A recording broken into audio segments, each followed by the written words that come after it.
Mesdames, Messieurs, amis internautes, bonjour. Bienvenue sur Abidjan.net pour cette interview exclusive. Exclusive parce que nous recevons les 4 magiciens du Zouglou. Envolé Zougloutique est le dernier album du groupe Magic System sorti le 21 juin dernier.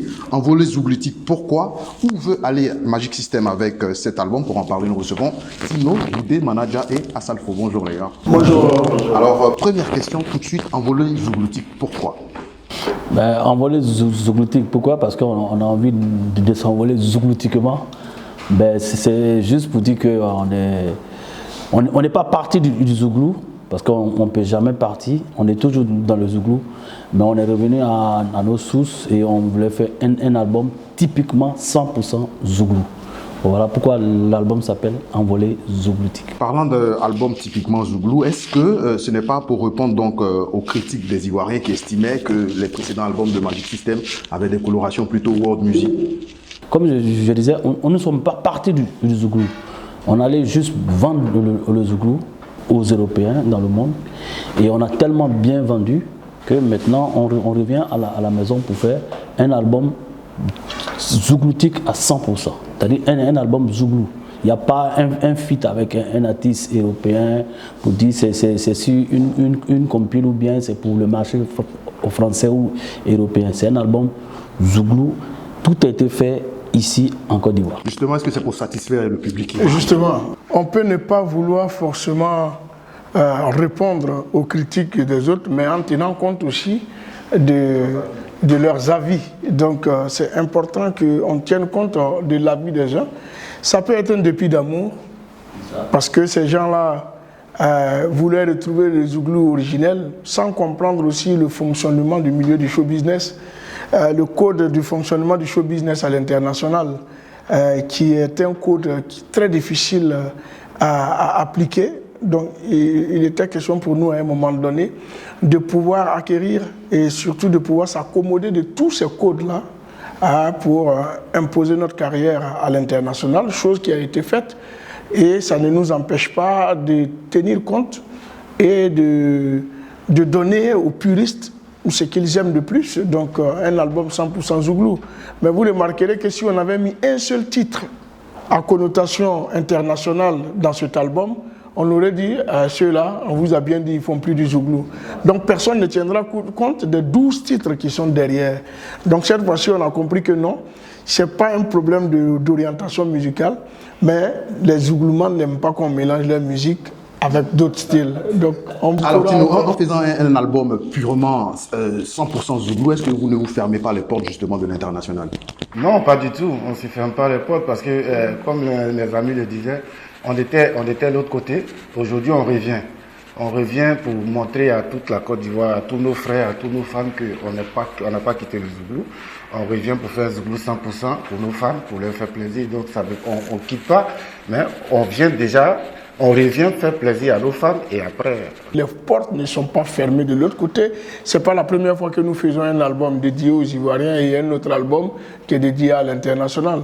La preuve est que la semaine dernière, vous nous avez vus en studio en train de travailler sur des titres au standard international. Donc c'est tout à fait normal. On peut satisfaire son public en local et aussi essayer de faire mieux parce qu'on a la chance, je peux dire on a la chance, mais c'est en même temps une contrainte d'avoir deux publics, deux oreilles différentes qui n'ont pas la même manière d'apprécier. Donc il faut contempler tout le monde. Autant on a donné 100% de Zouglou à l'Afrique, autant aussi on peut donner 100% de la musique, le mélange de musique que les Occidentaux aiment à l'Occident. Même quand on est en concert live, quand tu regardes le public blanc, ils chantent plus les morceaux africains, comme quand tu vois un public mélangé que des blancs qui chantent Amolanga. Ça fait plaisir. Alors Goudé, justement, comment avez-vous travaillé sur cet album? Ça vous a pris combien de temps? Avec qui vous avez travaillé? Est-ce que vous pouvez nous en parler un peu? Ça nous a pris, si j'ai une bonne mémoire, 1 an. On a pris 1 an pour préparer cet album. Voilà, ça s'est passé tranquillement. Hein. On était chaque soir, on se retrouvait chez Salfo. Voilà, on se retrouvait là-bas, puis on essayait comme on le dit, préparer le truc, voilà, préparer le truc, mieux mettre en place le truc, voilà. Et c'est comme ça qu'on faisait, à chaque fois on se retrouvait au studio, on faisait un morceau, une chanson par mois, Et voilà, ça s'est bien passé.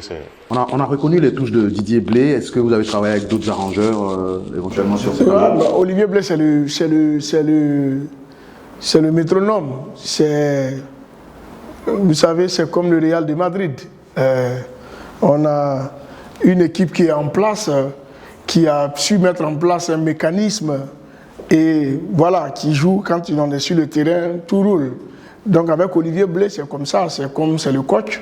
Et puis nous, on est à côté, nous sommes les joueurs, il nous a donné le mécanisme. Et puis nous, on joue ce qui n'a rien à voir avec le football du Barça. C'était pour parler un peu du passage de ça. Maintenant, donc on a bossé, on a fait 75% de l'album avec Olivier Blé. Et puis maintenant, on va...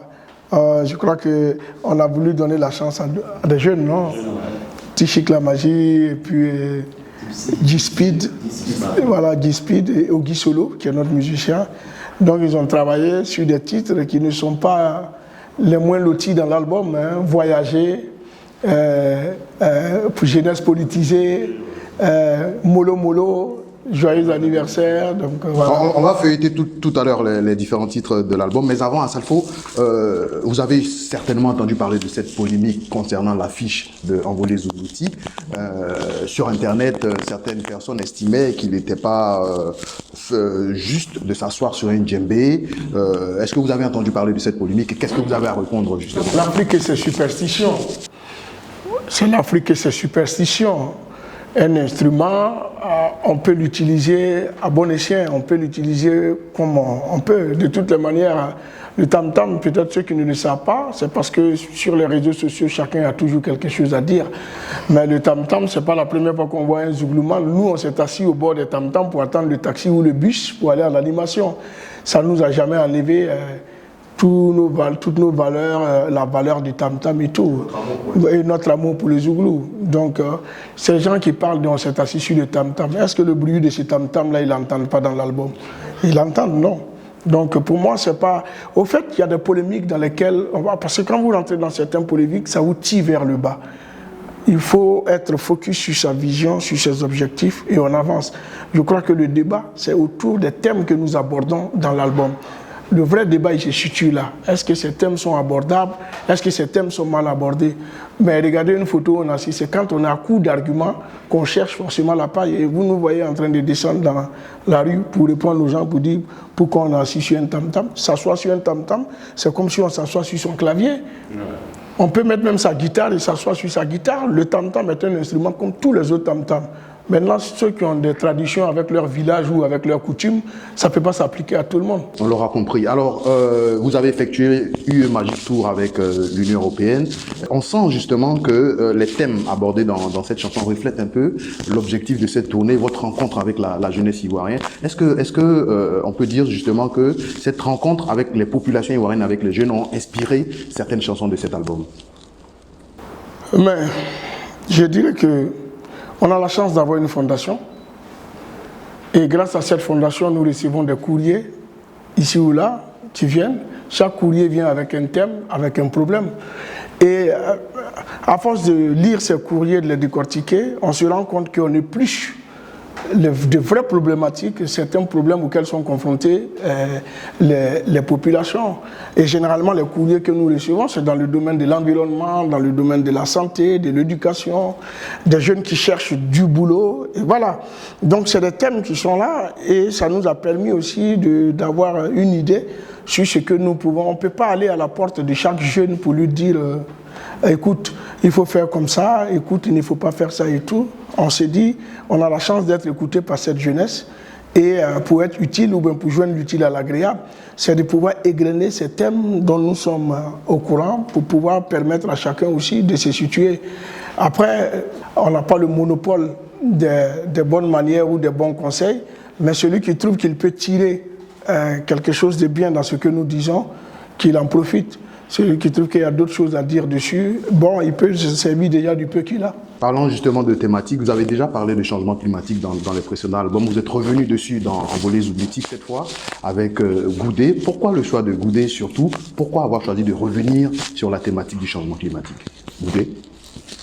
Ben, On a l'habitude de dire que ouais, Salfo, que le chanteur principal, bon, on n'essaie pas d'intervenir aussi, mais à chaque fois j'interviens dans les chansons, mais peut-être que les gens ne prennent pas attention. Voilà, donc c'était un bonus. Voilà, je peux m'exprimer ici, en donnant la parole, de pouvoir m'exprimer pour ce thème-là. L'environnement, parce que vous savez que ce qui se passe en Côte d'Ivoire, nous avons perdu les 3/4 de nos forêts depuis 50 ans, et c'était pour interpeller la population de pouvoir faire beaucoup d'attention. Et souvent, le dérèglement climatique, souvent nous prions Dieu, de Dieu pour avoir la pluie. Et quand la pluie vient, après c'est les inondations. Donc c'est un peu interpeller les gens de pouvoir faire attention. Il faut savoir se comporter dans la vie pour éviter le pire. Est-ce que le choix de Goudé pour cette chanson a été difficile? Pourquoi pas Tino, pourquoi pas Manaja? Il faut être franc, hein. Goudé c'est un très bon chanteur. C'est parce que c'est quelqu'un de très timide. Goudé est très bon chanteur. Et tout. Ouais. Donc, et puis avec lui, ça passe. Bon, avec chacun de nous, mais comme on dit, on a la chance d'avoir quelqu'un qui a l'œil. Tu vois, à Salfo, il peut me regarder, il va dire, Manaja, toi la partie là, c'est toi qui dois faire. Et quand je fais, moi-même, je me sens à l'aise dedans. Mais parfois, quand tu forces, parfois ça passe pas. Et puis on dit aussi, ouais, on ne change pas une équipe qui gagne, hein. Donc c'est la même mélodie, c'est la même voix, donc ça passe plus facilement pour nous. En attendant de retrouver un jour Tino sur une chanson, concrètement, quelle a été ta partition dans cet album Envolé Zouglouti? Ma partition, c'est... J'ai fait la doublure du lead vocal à Salfo. J'ai fait les chœurs. Et il faut dire que pour rejoindre aussi Manaja, on chante. Dans les précédents albums, on intervient sur certaines chansons. Mais là, aujourd'hui, vu la voix de Salfo, à travers sa voix, on sait que c'est Magic System. Donc, on part avec et nous, on vient derrière en soutien avec les chœurs, avec les doublures. Mais, comme Goudé l'a dit au départ, avant d'aller en studio, on partait chez Salif. On composait tout ensemble, les mélodies et tout, et on rentrait en studio. Très bien. Alors, parlant des thématiques abordées dans les chansons à Salfo, c'est vrai que le Zouglou est une musique engagée, mais vous parlez d'environnement, d'emploi jeune, d'immigration, le manque d'emploi, de jeunesse politisée. Est-ce que vous ne trouvez pas que c'est dépeindre en noir le tableau ivoirien à travers ces différentes chansons? Oui, mais quel est notre rôle si on dit qu'on fait le Zouglou? On rejoint le sens même du Zouglou. On est en train de rejoindre la philosophie du Zouglou. C'est ce mot-là que je cherchais. Parce que le Zouglou aussi, c'est de décrier ce qui ne va pas. On ne va pas venir chanter les mariages et les baptêmes dans un album, même s'il y a Joyeux anniversaire qui évoque un peu le côté festif. Mais voilà, notre rôle, c'est de pouvoir parler des problématiques. Vous savez, chacun a sa manière d'être engagé. Il y a des artistes qui sont engagés, qui disent les choses de manière crue. Et puis, il y a ceux qui préfèrent être engagés sur le terrain et venir dire les choses comme il se doit. C'est ce que nous avons essayé de faire à travers cet album, toucher toutes les problématiques, parce que personne n'avait pensé auparavant faire une chanson, par exemple, pour les planteurs. Et on s'est dit, voilà, le pilier de l'économie ivoirienne, c'est l'agriculture, et les acteurs de cette agriculture-là sont des laissés pour compte alors qu'ils traversent des moments difficiles. Donc il faudrait qu'on interpelle, il faudrait qu'on soit à leur côté pour leur donner du soutien. Mes amis congolais ont déjà annoncé que c'est parce que Tino, Goudé, Manaja, Salfo ont commencé à faire des plantations de cacao. Oui, ça... Non, c'est... Pour le moment, on n'est pas encore arrivé aux grosses exportations. Oui, si. Je ne vais pas vous mentir. Oui, si. On est engagé dans l'agriculture. Ça, je ne vais pas vous mentir. Mais ce n'est pas pour nous que nous chantons. Je crois que ce qui nous donne un peu plus d'argent, c'est les droits d'auteur. Pour le moment, il n'y a pas de problème à ce niveau. Maintenant, c'est d'interpeller en dehors des planteurs, les jeunes chômeurs. On reçoit beaucoup de CV, de bons CV, des gens qui ont des diplômes. Donc on ne comprend pas pourquoi ces personnes-là... On a interpellé tous les DG sur la question. Oui, tous nos DG amis. D'ailleurs, ils sont invités à la dédicace. J'ai dit, bon, c'est parce que j'ai dit vos noms, que les gens ne connaissent pas vos visages, que vous êtes encore dans le confort. Je vais vous faire sortir de là et je vais présenter vos visages à ces jeunes-là pour que chacun puisse tirer son tiroir et trouver au moins 20 CV auxquels on pourra donner du boulot. Bon, c'est juste pour les taquiner, mais c'est un problème.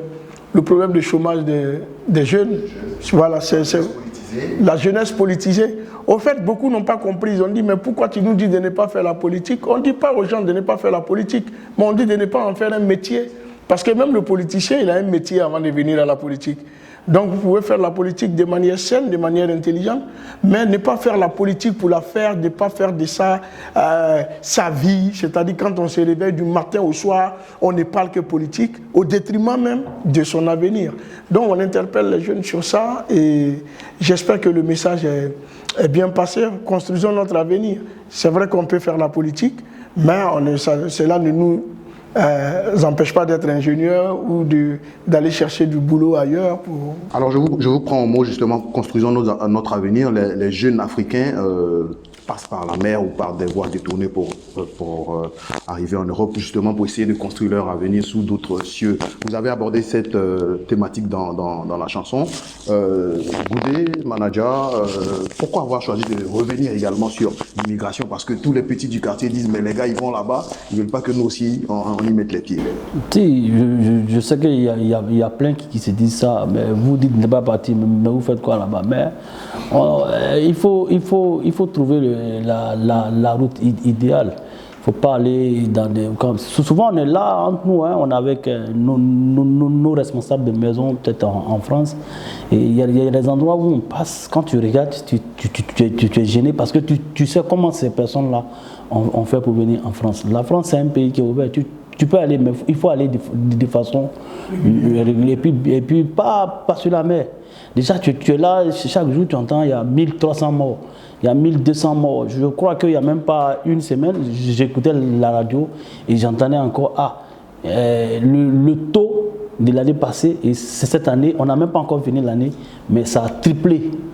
Tu vois, et quand tu penses, chaque fois, tu vas voir des navires, des bateaux qui se renversent. Moi, je me dis que c'est vrai que c'est difficile, mais c'est le même argent. Quand tu mets 5 millions pour pouvoir passer par le désert, la mer, mais les mêmes 5 millions là, si tu t'arranges, tu fais un petit boulot, tu fais un bon dossier, tu déposes, je pense qu'avec l'avion, tu es tranquille, quoi. Justement, mais je voulais juste revenir avec Asalfo. Dans la chanson, vous dites « Choco Choco, j'irai en Europe un jour ». Est-ce que ça veut dire qu'il faut forcément aller en Europe? Non, ici? Le Choco Choco, c'est l'espoir qu'il faut fonder. Pour dire aux gens, parce que nous, on a toujours chanté dans l'optimisme, on est optimiste. Le Choco Choco dans notre jargon, c'est pour dire forcément on va aller un jour. Et quand tu dis à quelqu'un forcément tu vas aller un jour, tu ne sais pas quel genre d'espoir tu donnes à cette personne. On ne dit pas forcément aux gens que aller en Europe, c'est une fin en soi. Mais je veux dire, même nous tous, chacun c'est par son travail qu'il allait en France un jour. Je veux dire aux gens que même si vous travaillez, le jour où vous avez envie de prendre vos vacances et tout, vous pouvez aller en France. Et cela arrivera un jour. Mais je ne dis pas non, choco choco, et de passer par le désert. Non, non, de manière régulière, un jour on va partir. Et c'est la prière de tout jeune Ivoirien. Même quand on était petit à Noumambo, on voit l'avion passer, on dit « Eh Dieu, ça là, un jour nous on va monter dedans ». C'est la même chose que je voulais exprimer. Alors Tino, vous êtes revenu de France il y a quelques jours. Qu'est-ce qui s'est passé là-bas? Quand on sait qu'il y a encore la crise de coronavirus, est-ce que vous avez pu faire loisiblement donc la promotion de cette nouvelle album dans ces conditions? Oui, on a fait la promotion, et là même on était en studio encore pour un single qui doit sortir bientôt de l'autre côté. Donc tout s'est bien passé, on a pu faire la promotion. Alors Choco Choco, on ira à Noumambo ce 24 juillet. Vous avez déjà fait les repérages donc du côté d'Anoumambo pour préparer donc ce grand rendez-vous. Comment, qu'est-ce qui va se passer justement lors de la présentation officielle de cet album à Noumambo? C'est la fête populaire.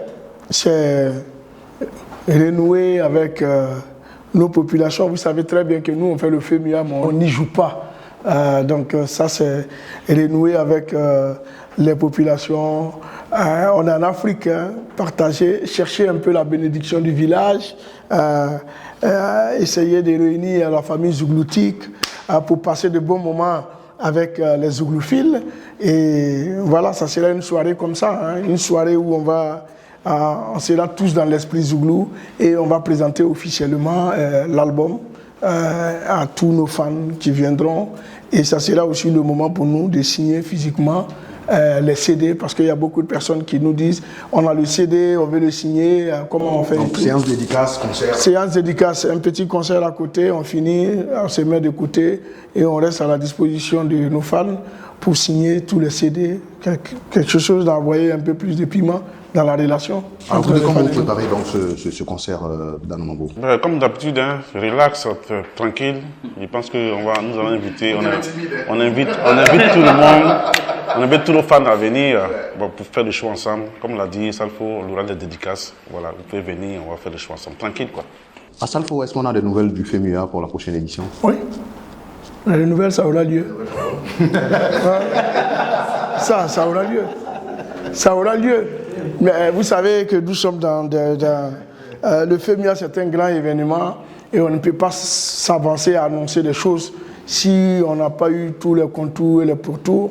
Et un événement comme le FEMUA, quand il est reporté, il faut prendre le temps d'accorder le nouveau calendrier au planning des artistes, et parler aussi avec les partenaires dans leur stratégie de développement. Et c'est quand tout le monde est d'accord autour d'une date qu'on annonce officiellement la date.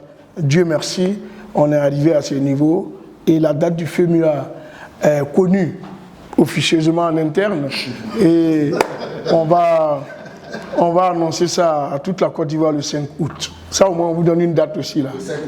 Le 5 août on va dire... Voilà, le 5 août, on va dire...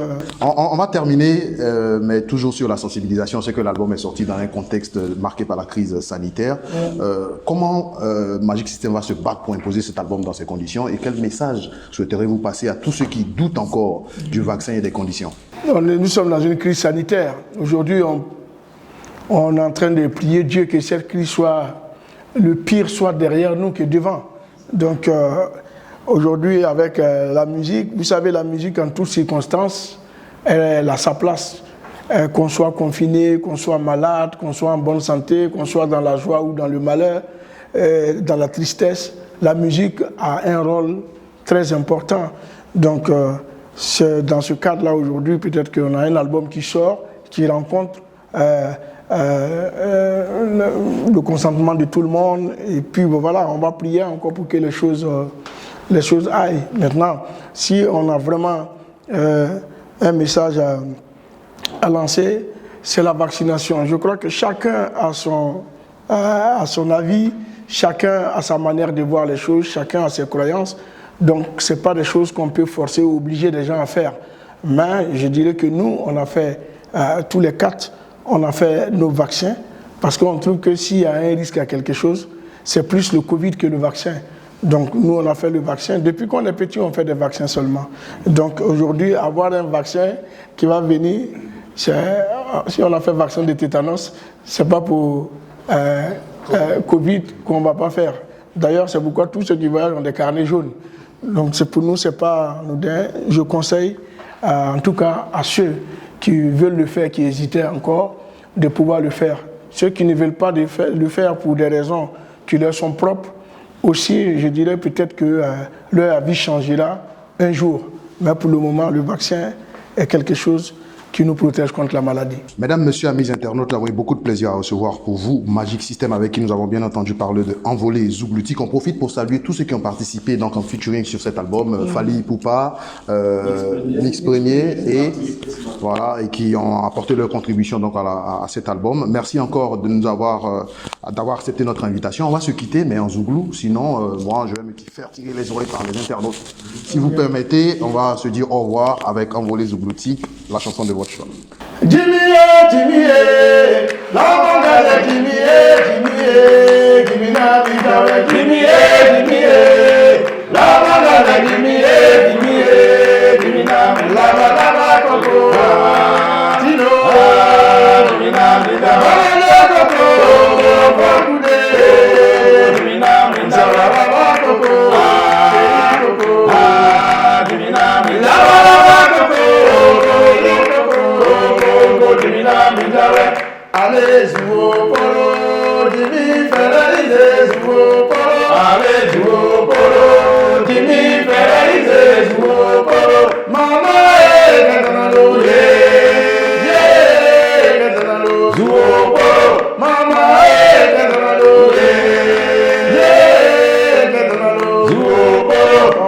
Crisimare, Crisimare, Crisimare, Oma Crisimare, Crisimare, Crisimare, Mama